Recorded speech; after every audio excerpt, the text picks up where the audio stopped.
Welcome, folks. We're going to let people come in and we'll get started in just one more minute.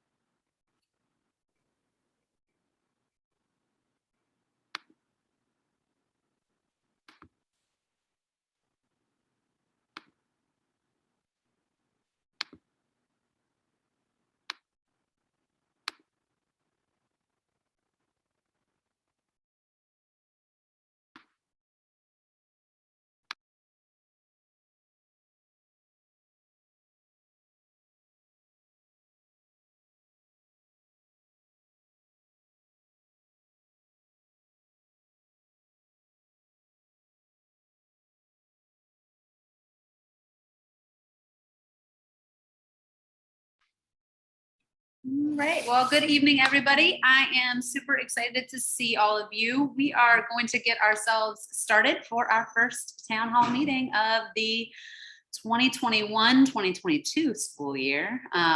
Excited that you all are here this evening. I knock on wood, this year has started off really well. And so we're excited to meet with all of you tonight and start a conversation about the work that we've been doing, that we will continue to be doing throughout the school year, and taking a look at how we can partner together. So I'm going to go ahead and share my screen. Let me just get this pulled up real quick.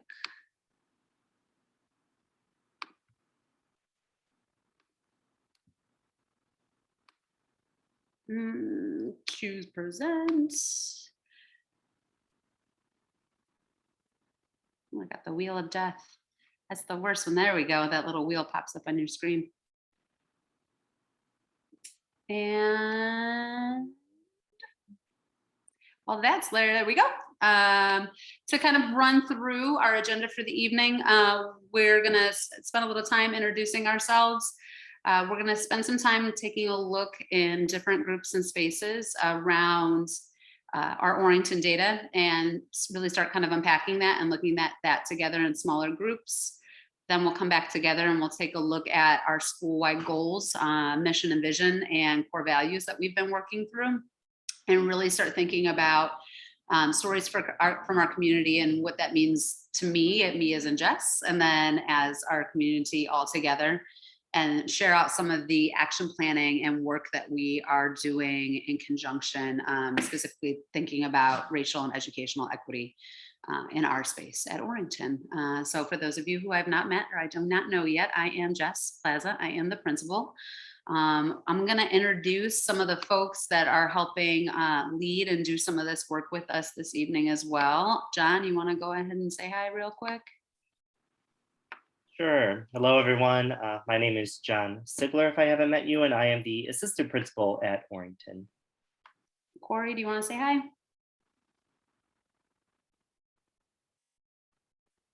Yes. Hi, everyone. My name is Corey Winchester. I've been working with the Orrington community for almost the past year on its community equity project. And then we have a bunch of folks that are going to be helping us with some of our group work this evening. I would like to take a chance to introduce them really quick. I'm going to kind of just go in the order of like who I see in my little screen boxes as we go. So Matos, if you would like to say hi, Christina and Jaffred. Hi, Hello. Christina, Jaffred, Mato. We have our 2 older kids finished Orrington, and we've got 1 there now. Kari. Hello, everybody. Kari Kohler. I teach 5th grade, and I'm also on the equity team. Shinmei. I am Shinmei. I have a 5th grader right now at Orrington at Miss Kohler's class, and we started with District 65 15 years ago. This is our last year. Sarah. Miss you. Hi, Sarah. Sarah Yu, kindergarten teacher and also part of the equity team at Orrington. Molly. Hi, I'm Molly Fouts. I am the PTA president, and I have 2 kids who have gone through Orrington and have my last in 2nd grade this year. Daryl? Hi, I'm Daryl Gardner. I just have one son who just left and started middle school. Yay! And then I have my daughter Sydney, who's in 3rd grade with Mr. Schomburg. And I'm also on the PTA, and I think she's behind me. I'm on the PTA as a chair of diversity, equity, and inclusion. Megan? Hi, I'm Megan McCarville. I'm the PTA co-president this year. I have 2 kids who have aged out of Orrington, and then 2 kids who are at Orrington in 5th and 3rd grades. All right, and I know that there's more folks that have been working with us. I think I hit everybody who's helping lead a group this evening though. But we do have some more folks that are in this meeting today too, that are also part of our equity committee and doing work with us as well. But I wanted to make sure we called out the folks who are going to be helping lead groups so you have a familiar face when you go into a group this evening. So what we're going to kind of look at and focus on for this evening is a couple different things. The first thing that we're about to do is we're going to take a look at some different data points. The first data point that we're going to be looking at is the 5 Essentials survey. This is usually the one that I email a whole bunch of times asking you, please, please, please make sure you give us your feedback.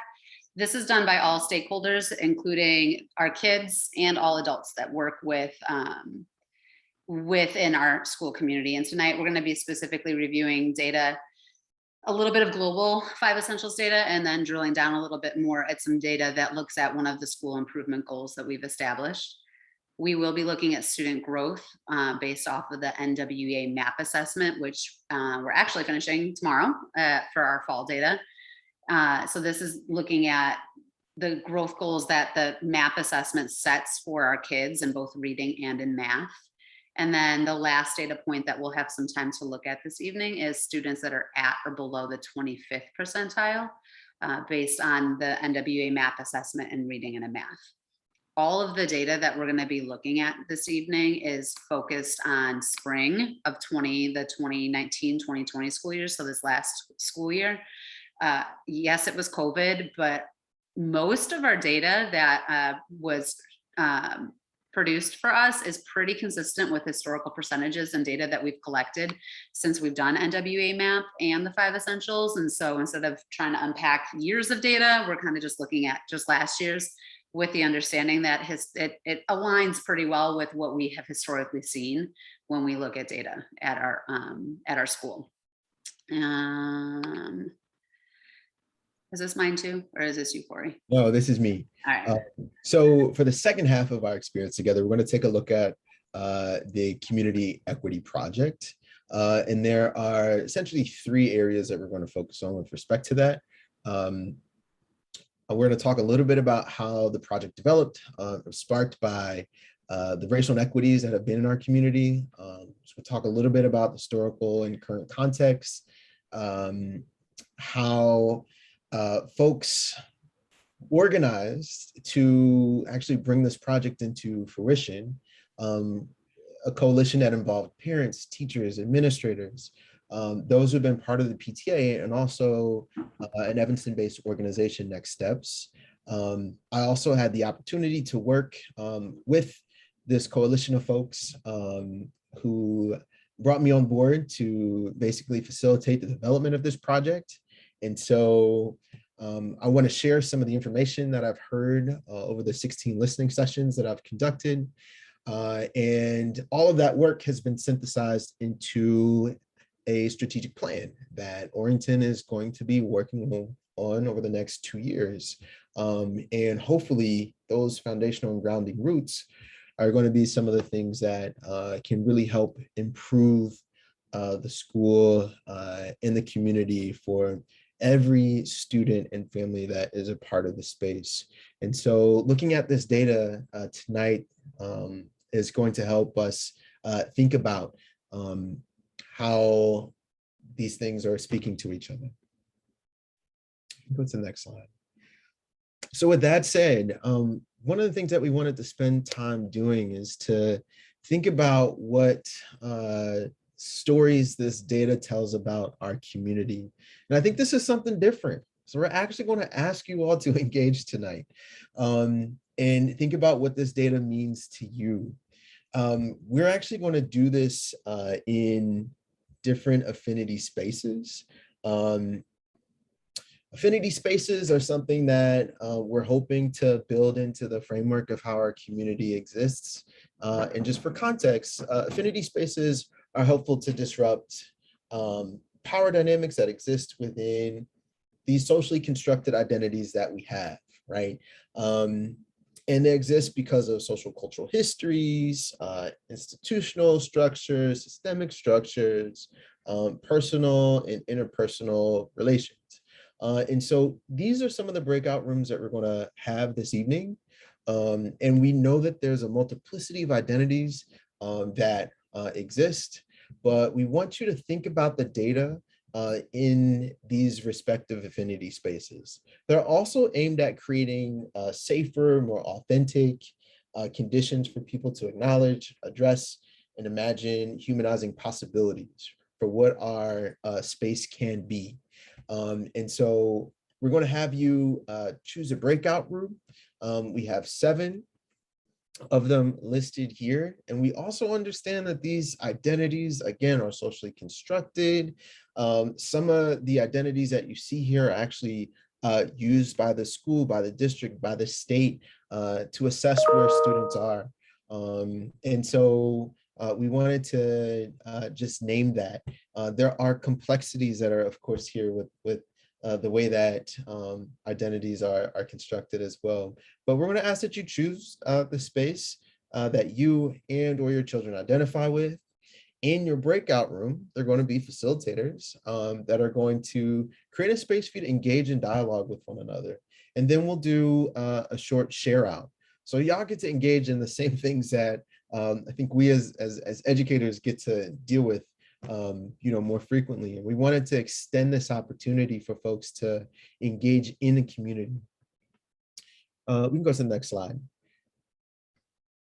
Before we hop into those breakout rooms, there's just a couple of guiding norms that we wanted to share that I think are going to be important to the space.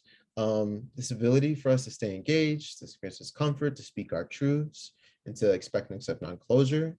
It's borrowed from some of the work that's been done in various educational institutions in Evanston. And also from the Disrupting Educational Equity Project, the ideas of sharing our wisdom intergenerationally. We all come with different experiences and we want to share and honor that, to extend care to one another as we talk about the data that we see, because we know that the data actually represents the lived experiences of our kids. To own ways where we can learn about what we see, and to engage in humble inquiry, which simply means like, how are we going to ask questions when we want to find out more? So those are going to be some of the guiding norms in the space. We're going to open up the breakout rooms at this point. I don't think I have anything else after this slide to say and share. Oh yeah, my bad. That was one more. Here are the questions that we're going to use to ask ourselves. As you look at the data, what do I see? What trends do I notice? What does this validate for me? And what do I wonder about the data? And those are the 4 questions that you have access to. We're going to drop a copy of this PowerPoint into the chat, and then we're going to open up the breakout rooms for you to choose. If you're having issues choosing the breakout rooms, you might be on a phone or you might be on a device that doesn't allow for you to open up a breakout room. We're going to go back to that last slide so you can see the options, and then let you choose where you'd like to exist and be for the next 20 minutes. So that's what we're going to do. Any questions about this? All righty. So there's the presentation slideshow. The breakout rooms are about to open up. And when you see that, you'll be able to choose. And if you are unable to choose, you can send Dr. Plaza, myself, Mr. Sigler, if you want, and we can get you connected in a breakout room.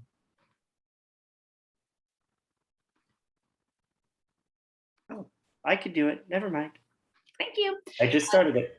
Thanks. So thinking about connecting our core values, vision, and mission for folks that were with us this past school year, we spent a lot of time really thinking about our vision and mission and updating that. The core values that we have established as a staff and the things that we really feel like drive us are focusing on the whole child, collective responsibility, and commitment to collaboration. Those are the things as practices and that we hold really true to feel like are the most important things that guide the work. Our vision, which we have kind of updated, is making Orrington an inclusive community where we value the diversity of each person's identities, experiences, and perspectives to help build critical thinking skills, a love for learning, and lifelong friendships. So this is the goal that we have for our kids when they come through Orrington and the families that come through Orrington. And our mission is really how we're going to accomplish that vision. So thinking about, we will hold high expectations for all members of our community, providing opportunities for academic and social emotional success, ongoing knowledge seeking, reflection, and action to deliberately oppose racism and prejudice, creating opportunities to explore interests, build on individual curiosity, and then actively pursuing justice in the communities in which we live and work. And so we actually share this with our kids as well when we're in school. And so this is more of a kid-friendly visual. We talk through this with our kiddos and we shared this with our classes. This is also in our classrooms for kids to kind of look through and have access to, so they know, like, this is what we're doing in our goals for you and how we're going to work together. And so this keeps us really grounded in the work that we are, embarking on every day when we're in our classrooms. Directly connected to that then is thinking about our school-wide goals. And in the past, we've established annual goals. This year, we really shifted and we've moved to the goals that we have in front of us are really goals that are going to extend for the next 3 school years. And so really thinking about, what does our data show us? What has it historically shown us? And what do we know we really need to drill down and look at? Our top priority is closing the gap. For folks that were able to get to looking at the information about the kids that are in the bottom quartile and even thinking about student growth, we have historically and continue to have a very large gap in achievement between our white students and our students of color. And when we're specifically thinking about our kids at the bottom quartile, that is predominantly made up of students of color in our building. And so our goal is by the spring of 2024 to decrease the number of students at or below that bottom quartile from 18%, which is where we currently are, down to 8%, which is more in line actually to what is across the district. Across the district, about 8% of students are in the bottom quartile as a district-wide statistic. And so we are currently above that. And this is specifically targeted in thinking about, how do we improve our instruction to support our students of color so that we are not overrepresenting them in our bottom quartile. Our second goal is very long and wordy. I'm not going to read that one verbatim, but it's really thinking about student growth. We're using MAP as a metric for both of these goals, but really thinking about making sure our students are hitting their growth targets. And really what that means is the MAP assessment creates a goal by the end of the school year that they would like, that, with their magical algorithms and their math, say average growth should be this for this student, depending on where they are. Our goal is that 75% or more of our kids will be able to meet their growth targets in both reading and in math. Our kindergarten through second grade kiddos, they take the MAP assessment in literacy. Their assessment is different though. It does not give them the same type of score that we're used to looking at for the big kids. And so for them, it's really about moving them up a level. So really targeting our kids that are currently below. We want to move them up to approaching. Our kids that are approaching, we want to move them up to meets. And so really targeting and making sure that we are differentiating our instruction and providing support so that our kids can hit their growth targets. And then our final goal is thinking about collective responsibility from the 5 Essential Survey. Collective responsibility, that part of the 5 Essential Survey is really focused on how staff is reporting, how we work together, and how we can work within our community. So really thinking about, how do we increase our ability to work collaboratively and successfully so that all of our kids are getting the same experience regardless of what classroom that they're in. And really, it's all of our responsibility, right? Just if you're in my class, I don't only worry about my class. I worry about all of the kids because all of us are the educators of the kids that come to our building every day. So our ultimate goal is to increase from 16 points overall, which is where we currently are, to 50 points by the end of 2024. I'm going to stop sharing because I'm pretty sure that is where I turn this over to Corey. It is. So Corey, I'm going to turn it over to you. Yes, and so I think this is actually a really great opportunity to talk about where this work marries and where it is articulated together. Like some of the data that Jess talked about with closing the gap, like indicates that some students in our community aren't thriving, where we have the resources, the conditions, the space, the ability for that to happen. But yet, because of a variety of reasons, that hasn't happened yet. And so there's an urgency that I feel that we have to really make sure that everybody in our community is thriving. And so all of you should have received a copy of the Community Equity Project and the strategic plan via email. One of the things that I'd like to do is to talk a little bit about it and let you know how this work is all articulated together. So here's a little bit of context about the history of the project. I was brought on board early this year, this calendar year, to address some of the issues with equity in our community. And I say our because I'm a part of the Evanston community as well. I am a history teacher at Evanston Township High School and also a PhD student at Northwestern University. So my roots here are very deep. So with this work, we're trying to connect and see where is it that we can build some community around addressing some of these issues, some which have started long before many of us were in the Evanston community, but continue today, and they're going to impact our children. They're going to impact their success. And so after doing some connecting with the equity team here that's made up of parents and staff members and administrators here in Orrington, I conducted listening sessions over the course of 3 months, where I've had the opportunity to engage with families.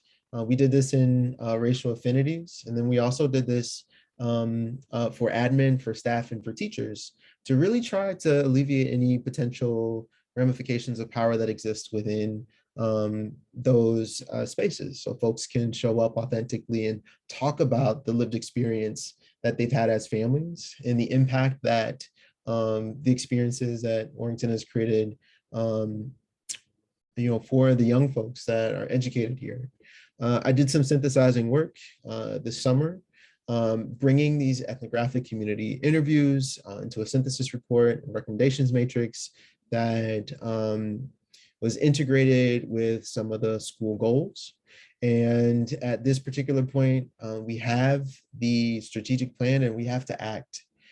And so just to give you some context about this, we've created space for different focus groups to engage in this work. So what is it that parents and families can do? What is it that teachers and staff can do? What is it that the administration can do? What is it that needs to happen at the district level?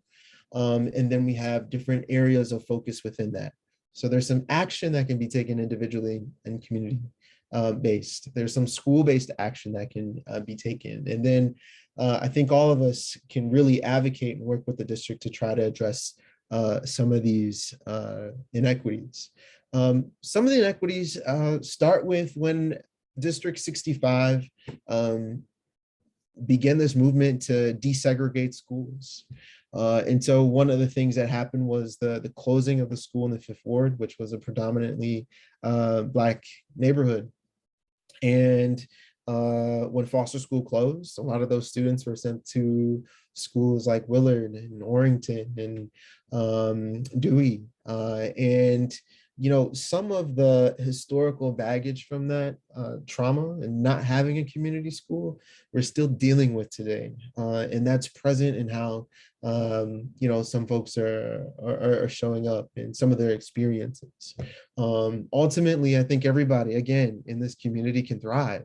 And right now we're not there yet, but we can if we really work together.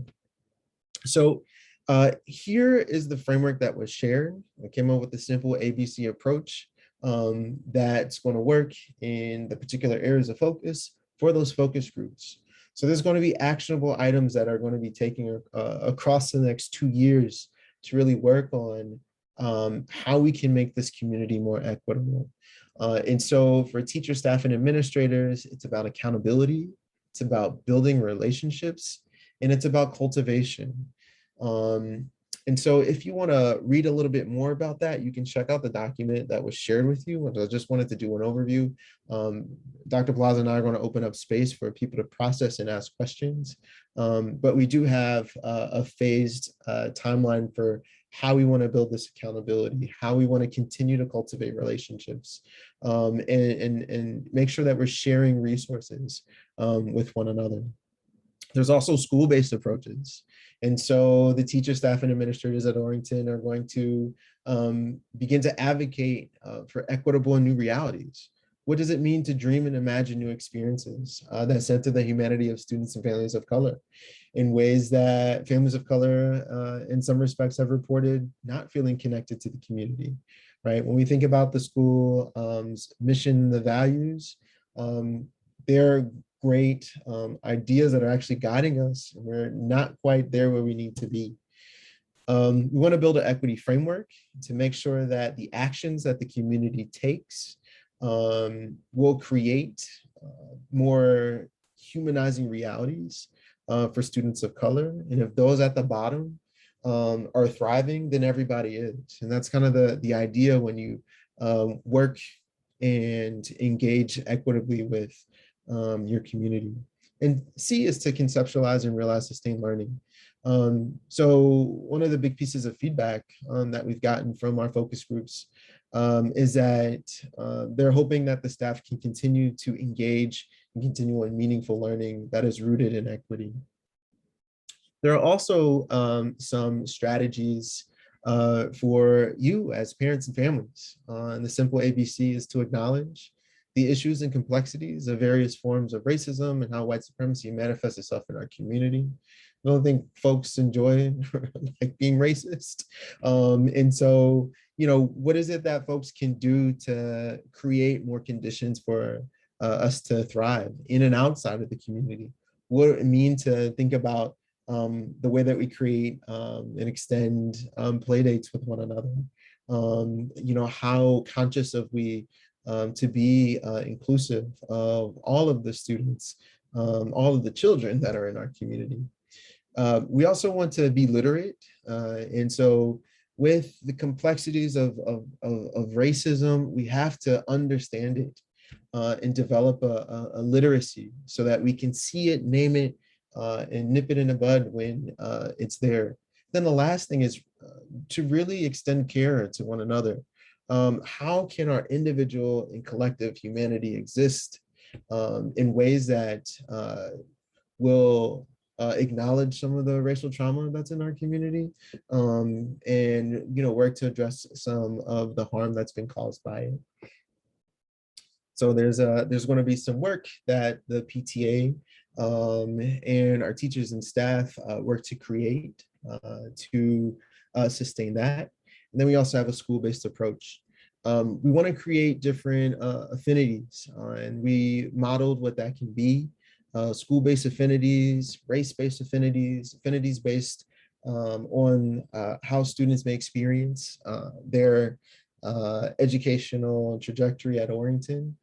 So some students are in special education programs, some students in our bilingual programs. How can we create affinity-based support systems so that families who share similar affinities can engage with one another and support community healing, wellness, and thriving? We're also figuring out how to rebrand the PTA. Some folks have felt that it hasn't been an inclusive space. And so we want to, deconstruct the dominance of whiteness that has been reported by families, by staff members about the relationship that the PTA has had historically, so that folks feel like this really is a community for every family of every identity to thrive, and then to cultivate sharing of opportunities and experiences. And some folks have reported that these experiences are siloed.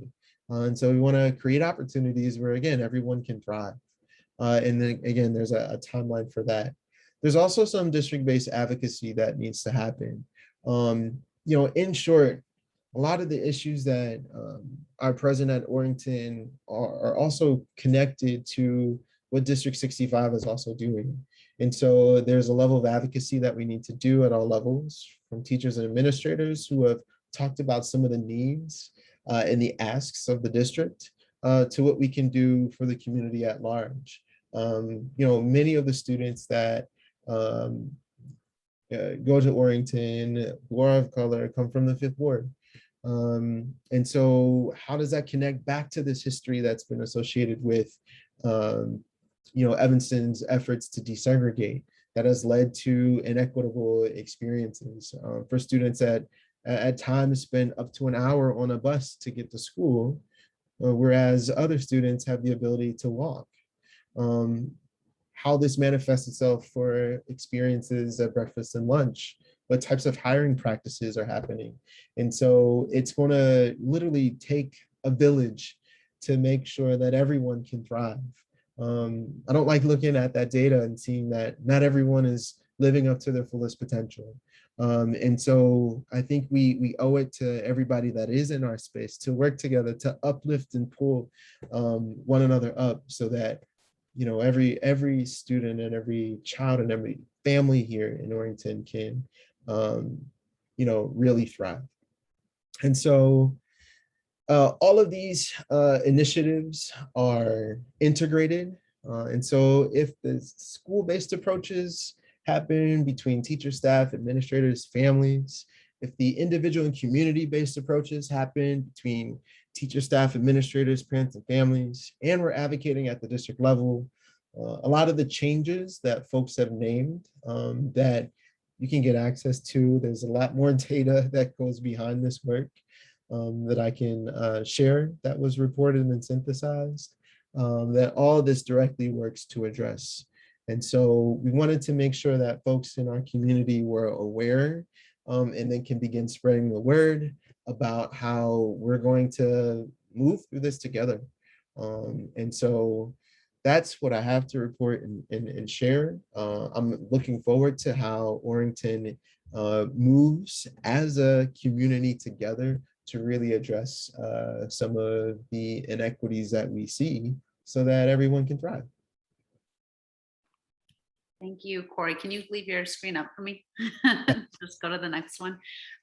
So kind of thinking about next steps, we have two things. We will have in a minute some time if you would like to ask questions or gain clarity a little bit. We have a few minutes for that in just a moment. Also recognizing that sometimes folks like to provide feedback, but prefer to do it individually or separately. So there are two different links on here, and I'll let Molly speak to one in just a moment. But the first one is just a feedback survey for us, kind of giving us a little bit feedback about how this evening went and the space for you to leave comments, suggestions, feedback in written form and through multiple choice in that first survey. And then Corey and Megan, if you want to talk a little bit about the PTA affinity space form that's on there as well.